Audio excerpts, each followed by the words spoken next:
మూసీ ప్రాజెక్టుకు మానవీయ కోణంలో భూసేకరణ చేయాలని రెవెన్యూ శాఖ మంత్రి పొంగులేటి శ్రీనివాసరెడ్డి అధికారులను ఆదేశించారు. ఇల్లు కోల్పోయే వారికి డబుల్ బెడ్రూమ్ ఇల్లు కేటాయించేలా కార్యాచరణ సిద్ధం చేయాలని తెలిపారు. భూములు కోల్పోయే వారికి పరిహారం, పునరావాసంలో రాజీ వద్దని స్పష్టం చేశారు.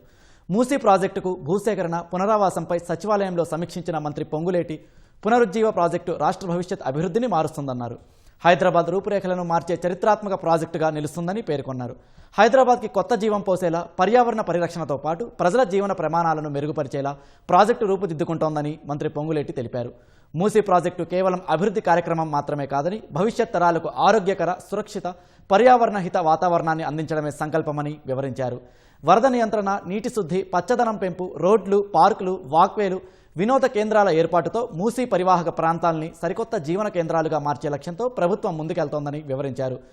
మూసీ ప్రాజెక్టుతో ఎవరికి అన్యాయం జరగనీయమని, అభివృద్ధి పేరుతో పేదల జీవితాలు దెబ్బతినకుండా ప్రతి నిర్ణయాన్ని మానవీయ కోణంలోనే తీసుకుంటామని పొంగులేటి శ్రీనివాసరెడ్డి స్పష్టం చేశారు.